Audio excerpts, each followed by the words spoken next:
afternoon, everyone, and welcome to another Nacho Tuesday. And today I have Daniel Bolus from ClubHealth. And without further ado, we'd love if you introduced your company with a quick elevator pitch and told us more about your company. Of course. Thanks for having me. ClubHealth is essentially an automated way to manage employee wellness stipends for small and mid-sized businesses. Some unique things we do is we have like a wellness marketplace, and everything works on a monthly stipend cycle. So say you want to give your employees like a $50 per month wellness stipend, that can really be enhanced on our marketplace through our list of exclusive vendors ranging from mental health to financial wellness. And then on top of that, we manage everyone's kind of subscriptions, help guide them through the process, and really provide a much better uh, journey of holistic health and wellness. And that's really our core focus and approach, is to make sure that we're focusing on holistic wellness and not just one aspect like fitness. Yep. That's the first one that comes to a lot of people's mind. Yeah. Being a marketplace ourselves, I totally get what you guys are doing. Yeah, I mean, we love NachoNacho. It's very similar. Yep.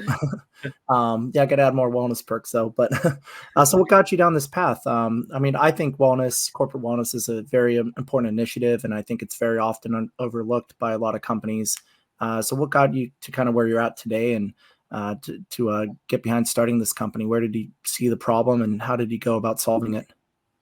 Yeah, so to be honest, by mistake, trial and error is what we like to say. I've always been a big advocate for health and wellness. I think it's what makes life meaningful Yeah. and what keeps us all going. And we initially started with the mission to end world hunger, and we started by like healthy nutrition in the workplace, and that kind of evolved into a marketplace of health and wellness products. And part of that is also condensing kind of this new industry that's very tech based now. Mhm. Tech has kind of entered the health and wellness space in a really cool way, now that we're all carrying mobile devices and can access resources in our pocket, which is really awesome. Yeah. But now there's so many point solutions. It's really helpful to help guide people through those point solutions in our marketplace approach. I like that. So yeah, I'm a big advocate of work-life balance too. And for a lot of people, it's not just about 9 to 5, showing up 40 hours a week. Startups, it's typically a lot more than that, of course. So, how do you help employees retain that, get that work-life balance that I think is so critical for them in order to keep people properly motivated and to recruit the best talent for a team? Because let's be honest, today people want to work for a company that they really believe in, that allows them to, not only work hard and participate in the growth of the company, but to also enjoy their time there while working. Yeah, I think one of the silver linings of COVID is kind of this awakening of work-life balance and realizing the importance of holistic health and wellness in the short lives we live here on Yeah. Earth. And so, just really seeing, and we're seeing this in the industry as well. Some of the top talent is really advocating for their health and wellness, Mhm. sometimes even over their career growth as a foundation. Our intern put it best by saying that like wellness is the foundation of the modern workplace. Yeah. And so without that, it's hard to build a meaningful career for people. And so it's really become an important piece of not only benefits, but also the core culture in companies. Yeah. And we're helping to kind of lead that movement forward in terms of what is holistic health and wellness, and by providing a lot of diverse and inclusive options around that. That's great to hear. Yeah, I mean, speaking of which, Labor Day weekend was this last weekend, and I'm sure a lot of companies had employees kind of dipping out early on Friday, but those same employees are, probably happy to kind of catch up on work on Monday, even though it's Labor Day. To give them the chance on Friday, say to like go cut out on a trip early, so that they can skip all the traffic and everything else. Yeah, for sure. And we're seeing like just in general flexibility. Yeah. In our platform, flexibility implies kind of flexibility of choice in terms of what aspects of health and wellness you want to improve, but also flexibility in time and place where people work. We're seeing as very trending on the modern workforce Yeah. and very excited about kind of what that means for the future of the workplace in a very positive way. And also, just in terms of health and wellness, being able to weave in mental health, fitness, nutrition in our daily lives in a much more effective way by having that more flexible workplace is really exciting.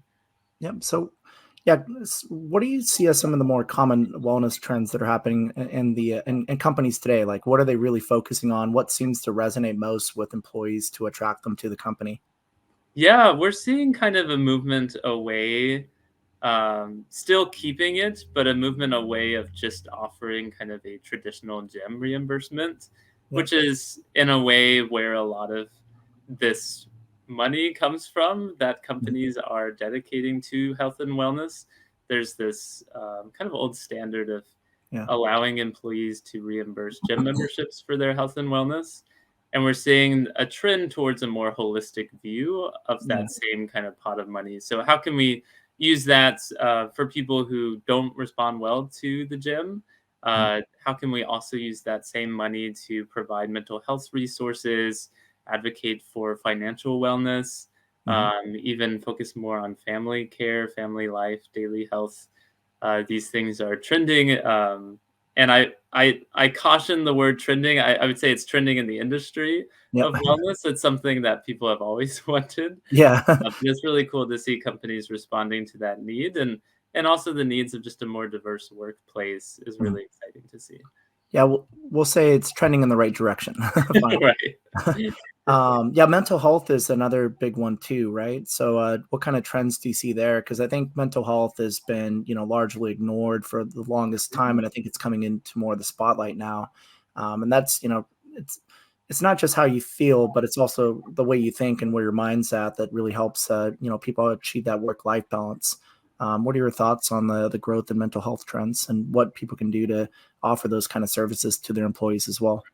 Yeah, I'm really excited for the future of mental health benefits. I think that it's definitely a trend in terms of just employers providing resources as well as conversations around mental health, which I think one of the best thing that creates is a culture of people understanding each other in more meaningful ways Mhm. and understanding that we all live different lives and life happens, and sometimes we're going to be more stressed out, sometimes we're going to be frustrated, sometimes we're going to be very calm, sometimes we're going to be excited, and that's okay. And as long as we work together and work through that, both on an individual basis but also on a group and relational basis, that really helps support kind of the company. I know the original subject of this conversation is Yeah, employee productivity.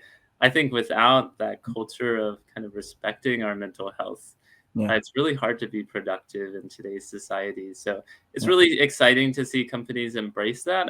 I think we still have a long way to go. As far as we've come, we still have a lot of hesitancy towards mental health. There's still a lot of taboo there, especially not only in America but also on a global scale. Yeah, So it's really exciting for us to help show people that it is a fundamental aspect of our health, yeah, uh, and it's totally okay to spend resources on your own mental health yeah. because that really helps not only yourself but the whole organization. That's a great point. It's been seen as such a taboo for so long, and no matter if it's depression or if it's ADHD, for instance, just kind of accepting it and getting the help that you need is, really critical for people to get their life on track. And if your life's on track and you kind of feel like you have that balance there, it's easier to be more productive at work and enjoy actually working as opposed to like feeling stressed out all the time or what have you. Yeah, exactly. And I also think an underrated value of mental health is also unlocking your superpowers. Yep. A lot of times, our differences are actually what makes our strengths, Yep. and so I think it's exciting for people to really embrace that. I definitely agree. So myself, I'm ADHD, and I feel like there's a lot of positive benefits for it. Yeah, We also have another team member that's ADHD as well, so we kind of joke about it with each other. But there's if you're able to leverage it in the right way, it's an extremely powerful gift. But in other cases, if you don't manage it, then it could be a problem. Like missing out on details, that sort of thing. yeah, So I've made a big move, a big motion in my life to manage it properly, and also just ensure I'm harnessing the benefits of it too, right? So Yeah. I totally agree with you. There's a silver lining to everything. So Yeah. Some of the best founders and leaders in the world have ADHD. yep, exactly. Yeah. Um, so if a company wanted to roll out a corporate wellness program, what would you recommend? How would they go about doing that? Yeah. So one of the things I guess I would personally recommend is just to make sure that whatever you are rolling out, whether that's some sort of wellness stipend or a wellness program, or even just a conversation, just making sure you're aware of your own biases are really important. Oftentimes, it can be very difficult as a leader to separate your own definitions of health and wellness from kind of that of your employees or those that you represent. And so we think it's really important, and that's kind of the foundation of Club Health is to make sure that it's more of a bottom up approach where the employees are actively engaging and choosing what's meaningful to them in regards to their health and wellness, and we're not just prescribing kind of one version of health and wellness upon our employees. And so I think the culture, a really nice culture to create, is kind of showcasing from a leadership perspective that you're willing to invest resources into your employees' health and wellness, but you're not necessarily Dictating. defining what that is for them. That's a great point. Yeah, it's because at the end of the day, it's all about them. It's all about creating a great company culture, Yeah, and it really starts with your team and what best serves their needs. So I like that approach because it's too common that a lot of companies just do a cookie cutter approach. Like you said, the gym memberships, they're like, well, that's health and fitness, right? right. What is a gym membership to LA Fitness or something? Yeah, Or, I think that's a great starting point. I would just encourage leaders to keep thinking beyond that in holistic health and wellness. Great. So, I guess, can you give us some examples of companies that are doing it really well that you see that have great corporate wellness programs that other companies can maybe look at and emulate? Because a lot of times it takes a good example to kind of help set the tone for your company as well. Yeah, I think I'm not going to name names just out of respect for all the companies because I don't know exactly what goes on internally in organizations. But kind of going back to what I was saying, I think some of the best implementations of health and wellness programs, uh, there's a whole culture around it. So it's not just hey, here's and some of the biggest tech companies are kind of prone to this where uh, they give out maybe a lavish stipend for health and wellness. Mhm. I think that's great, and that's a great starting point, and that's kind of where Club Health comes in and can help guide where that's spent for employees. At the same time, I think some of the best implementations are not necessarily um, like how much resources you're putting into it, Mhm. but also how much culture you're putting behind it in your company itself. So if you do have a wellness stipend or a wellness program, that's a Mhm. great starting point. I would encourage leaders to think about giving people the time and space and encouragement to follow through with those programs.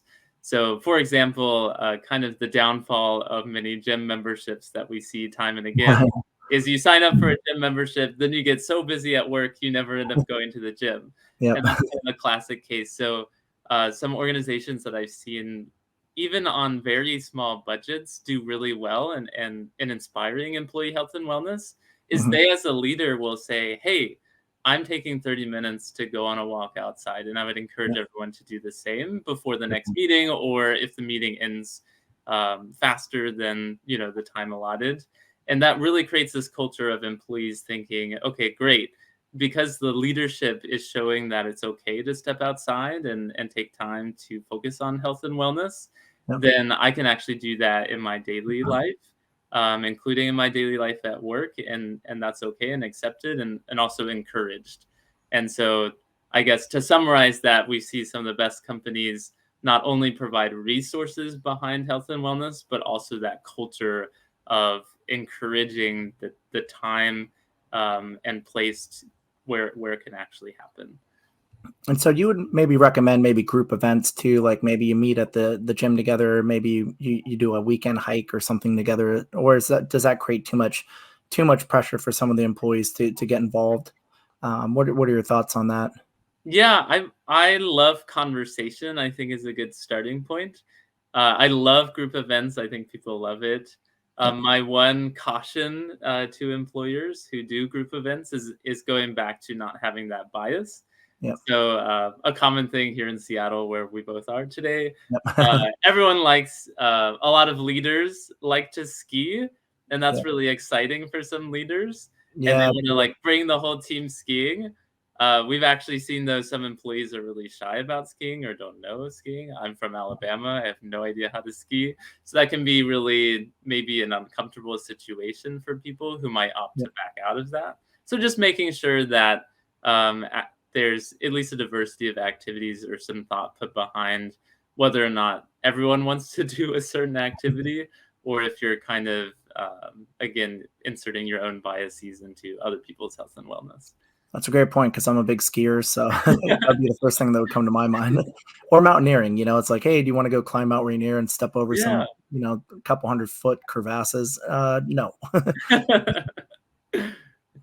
So what are some other safe activities that you would recommend for companies that could potentially overcome a lot of those biases and appeal to the most team members possible on your team? I mean, a walk is a great example. Yeah. Anything? I think if I were to say like my answer is maybe a little political and I'm backing out of the question.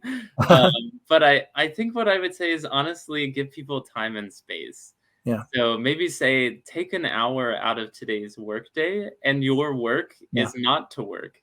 It's yeah, actually to focus on your health and wellness. And so at ClubHealth, we actually have kind of a series of different categories of health and wellness. yeah, So giving people the time is important, but also the opportunity to be flexible and choose.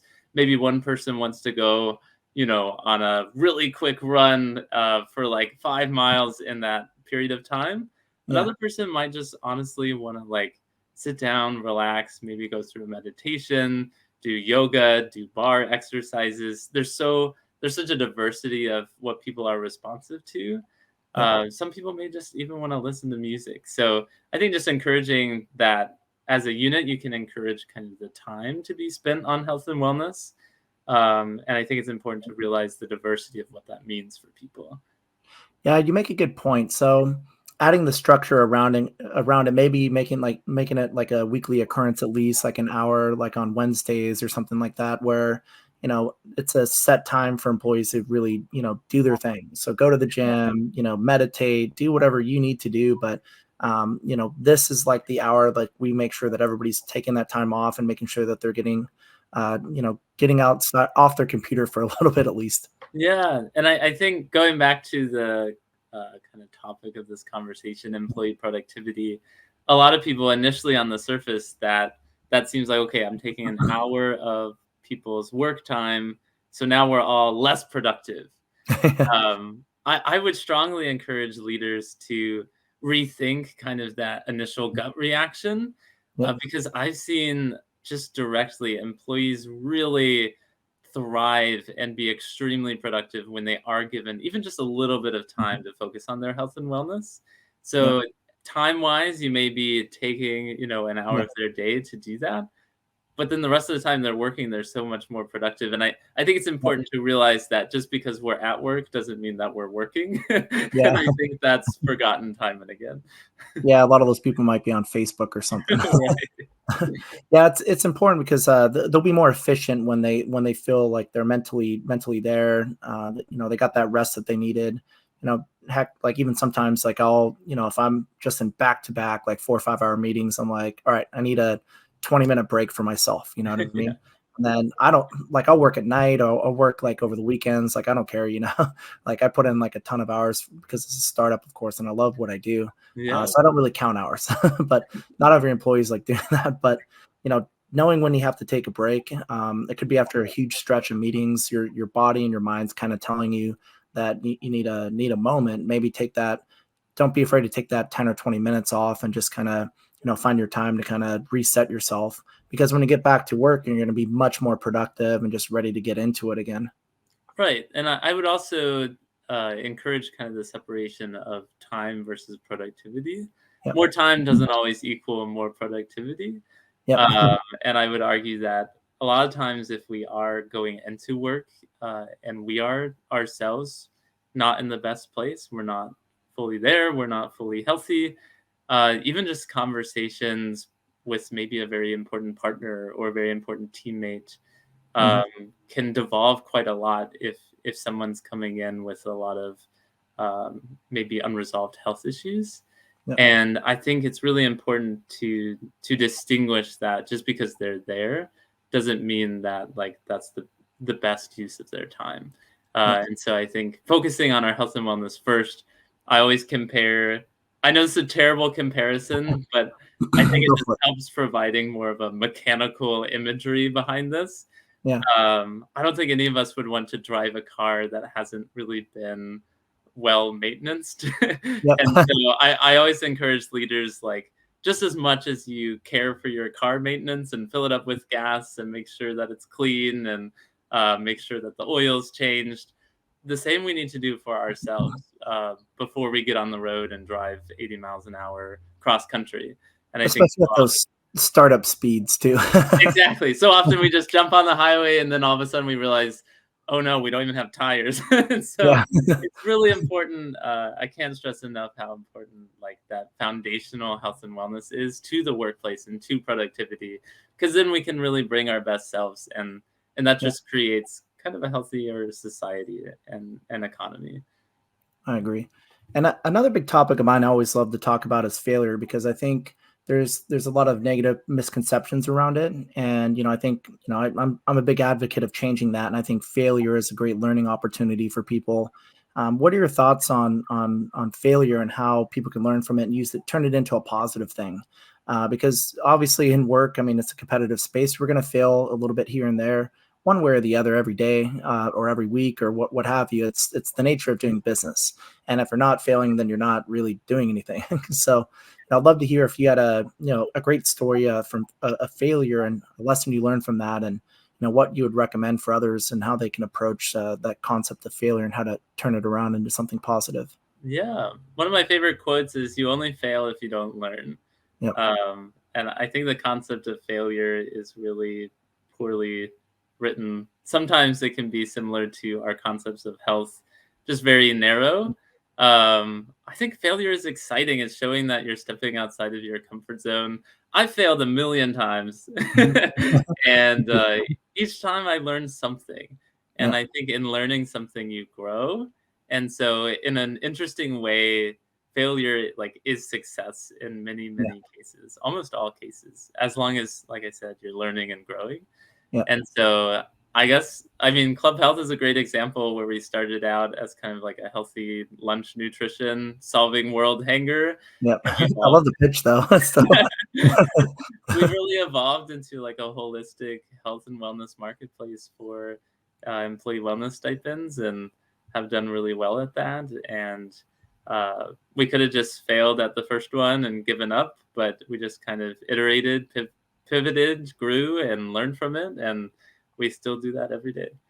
yeah, I kept on talking to customers and figuring out what they really cared about, and Exactly. drop a feature, add a feature, then you got it there. Yeah, absolutely. Nice. So, I guess what challenges did you face as a company early on? So you were trying to figure out, crack that nut. You kind of focus a little too narrow, and you realize that there's this marketplace opportunity. Walk us through that a little bit if you can. Yeah, I think obviously there's a lot of challenges in startups, and there's still challenges, of course. Yep. I think one of the biggest things that was important for us to unlock, which is kind of maybe a little bit too standard, but the cliches are cliche for a reason. But really, like, who our ideal customer is, who really Yeah. responds to this product, and not who will respond to it 10 years from now uh, when we have all these other features, but like who responds Yeah. to the product we have today, and Great how can point. we capitalize on that was such an important part of our journey and growth. Yeah. Yeah, because a lot of companies try to boil the ocean. They want to, we're changing the world here. Everybody should care. But it's a lot easier to establish a beachhead with a niche customer base. Then you could expand your services and offering from there to attract a larger audience. I mean, Amazon started with books, right? Right. Absolutely. Speaking of which, my next question is, what are your favorite books that you're reading right now, and what would you recommend other startup founders to read and to help get their companies off the ground? Yeah, I have a couple ideas behind this. One, I'm more of an avid newsletter and book summary reader. Yep. So News I focus. I follow a lot of email newsletters around tech, AI, HR. Yep. And what I would really recommend to startup founders or small business leaders is follow some of them are really, really well done and they're daily. Yep. And I can kind of keep up with whole industries by following certain newsletters in our domain and expertise. Yep. And so that's what I'd really recommend as far as like founder reading that is palatable for a lot of people and you have time for. Yep. I think also book summaries. One of our products on the ClubHealth marketplace is actually an app that does book summaries. And so I like to read that throughout my day when I have a few moments and just learn about, everything from health and wellness to startup marketing, sales, things like that. As far as books, I would encourage startup founders to, yes, there's the classic, like maybe 5-10 books that are always recommended to startup founders. Yeah. But really look at some of the niche Talk about cliches. Exactly. But I would encourage founders to really look at the niche ones that apply to their specific domain. Yeah. So I'm reading a lot about actually Spotify. I've really been fascinated with recently because in an interesting way we kind of parallel Spotify, where Spotify represents a lot of in their case songs, in our case point solutions that people want to engage with, Yeah. and how do you really recommend and engage people in such a broad marketplace? And that's the same thing that we're trying to do with health and wellness. And also the fact that they're platform agnostic. So you can get Spotify on your computer, you can get Spotify on your iPhone, Android, etc. Yep. And so as a platform agnostic health and wellness marketplace, we're also kind of learning from the history and journey of Spotify becoming essentially one of the biggest players in the music industry. Great. Do you ever follow Blinkist? Do you guys have that app in your Yeah, I do like Blinkist. We're working on that one. Yeah, I'm sure you have a similar app. What other app do you guys have? So I hesitate to talk about some of our products because some of it's kind of core to our platform and that we have specific partners for different things. But I would say we like a lot of different products and services that are really engaging for people. I think that's one of our biggest metrics is not like, is there all of I think people with health and wellness sometimes forget how important that base engagement is. So you can have the most expensive gym membership, like we were talking about earlier, but if you never go, you're not really engaging with your health and wellness. And so making sure that the tools and services on our marketplace are kind of naturally engaging for people and making that one of our biggest core metrics that we follow. That's a great vision. So what's next for ClubHealth, I guess? Where do you see the company in 5 years? I mean, you don't have to give any NDA stuff out. But, Yeah. What public features can we be excited about as potential customers? I think what we're most excited about is, in a way, so lifestyle spending accounts are becoming very popular amongst businesses. And we can consider ourselves as a lifestyle spending account. Our biggest differentiator is that we are wellness focused specifically and plan to remain that way. And so what value that really gives us is we're following a lot of really interesting digital health and wellness companies. And kind of our dream and vision of the future is having a consolidated consolidated place to interact with your health and wellness. That's why we're called ClubHealth. You're basically building your own health club. That's kind of an arrangement of tech-driven modern health and wellness services and products that are affordable, accessible, and impactful. And that's kind of the future we see ClubHealth as. Well, I love it. Love the pitch. And Daniel, really thank you for your time today. And I look forward to meeting you in person, actually, now that I'm back in Seattle and it's actually sunny for once. All right, we did it. I tell everybody that Seattle just rains all the time, so they don't come in the summertime and run up the real estate prices and clog the roads. But it's a beautiful state, though. Absolutely. Well, it's been a pleasure to get to know you. We love NachoNacho. Shameless plug. We're listed on the NachoNacho marketplace, so you can find us there. Awesome. Yeah, everyone, please check it out today. When you buy ClubHealth through us, you get 20% cash back. NachoNacho is the best way to buy SaaS, as I always say. Do it. Awesome. Thanks, Dana. Well, I'll see you in person tomorrow, and look forward to it. Sounds great. Thank you so much. Thank you. Bye.